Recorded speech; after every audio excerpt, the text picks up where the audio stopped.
Have you ever wondered what the deep ocean sounds like? For centuries, sailors and explorers described a world of profound, almost eerie silence beneath the waves. They spoke of a vast, quiet kingdom hidden from the noisy world above. But that silent kingdom is a thing of the past. Today, our oceans are facing a new kind of pollution, one you can't see, but you can definitely hear. The ocean is getting louder, and the consequences are more far-reaching than we could have ever imagined. Imagine the world before the Industrial Revolution.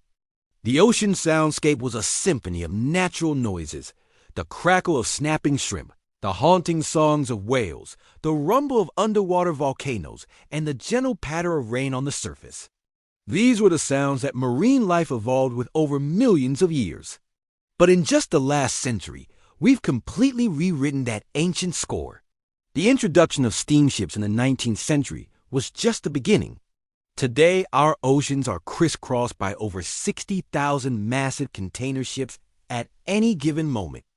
Their powerful engines and propellers create a constant, low-frequency hum that travels for hundreds, even thousands of miles. This isn't just background noise.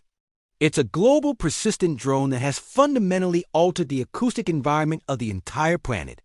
Add to that the roar of recreational boats, the relentless thumping of offshore construction, and the explosive blast from oil and gas exploration, and you have a cacophony that our marine ecosystems were never designed to handle. So, why is this such a big deal? It comes down to physics. Sound travels differently in water than it does in air. It moves about 4.5 times faster and can cover vastly greater distances. Think of it like this. On land, a loud noise might travel a few miles, but underwater, the same acoustic energy can propagate across an entire ocean basin. For marine animals, this is a critical aspect of their existence. They don't have sight as their primary sense in the dark, often murky depths. Instead, they live in a world of sound.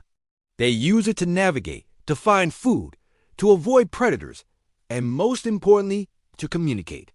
Whales and dolphins are perhaps the most famous examples. They are incredibly social and intelligent creatures, and their survival depends on their ability to talk to each other. Humpback whales sing complex, beautiful songs that can be heard by other whales hundreds of miles away. These songs aren't just for show. They're essential for mating, for coordinating group movements, and for maintaining social bonds. Orcas, or killer whales, use a series of clicks, whistles, and pulse calls to hunt in pods, teaching their young and warning each other of danger. Their entire social structure is built on this intricate vocal communication. But our noise is drowning them out. Imagine trying to have a conversation with your family in the middle of a rock concert. You'd have to shout, you'd miss important information, and eventually you might just give up trying to talk at all. This is the reality for whales and dolphins today. The constant hum from shipping forces them to raise the volume of their calls, which uses up precious energy. In many areas, the noise is so intense that it effectively shrinks their communication range, isolating individuals and fracturing social groups. They can become separated from their pods, mothers can lose track of their calves, and mating opportunities are missed. It's a phenomenon known as acoustic masking, and it's like putting a blindfold on an animal that relies on its ears to see the world. And it's not just the big guys.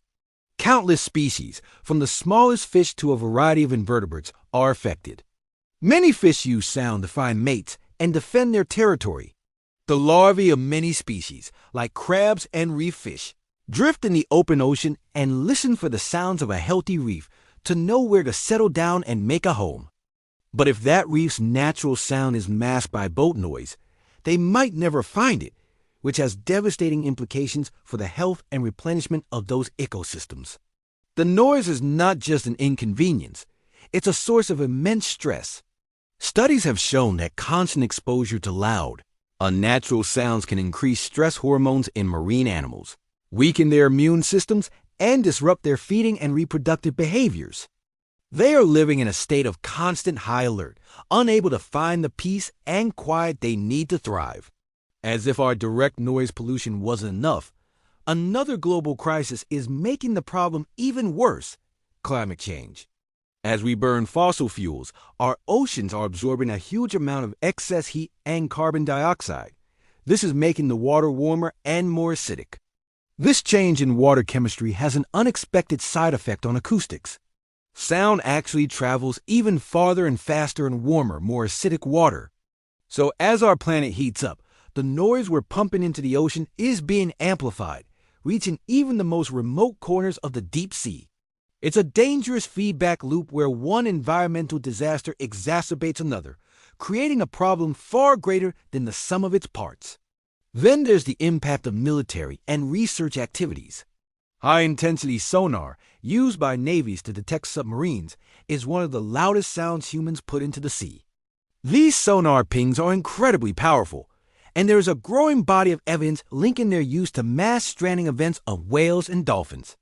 Scientists believe the intense sound can frighten the animals, causing them to surface too quickly, leading to a condition similar to the bends in human divers, or it can cause them to flee into shallow waters where they become stranded and die.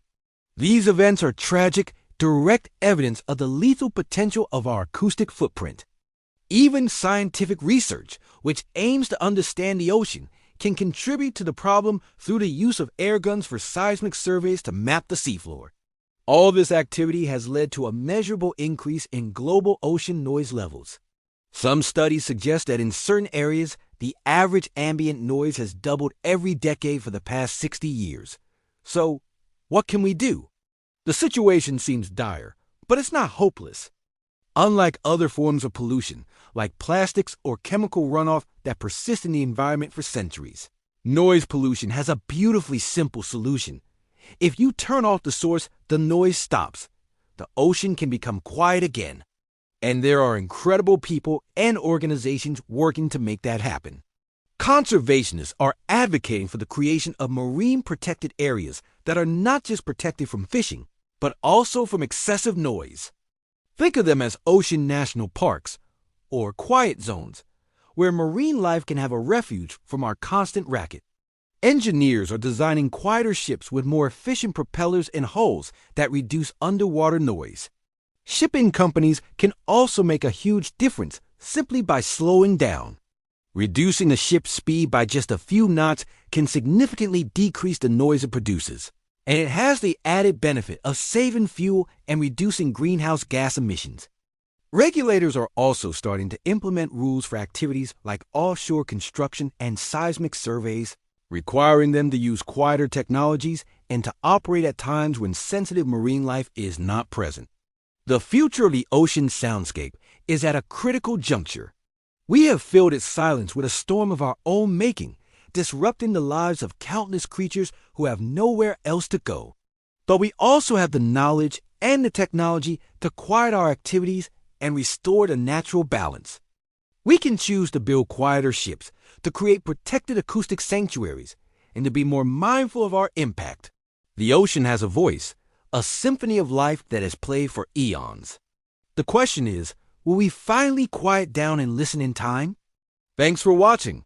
If you found this important, please share it with others and consider subscribing for more stories about our incredible planet. See you next time.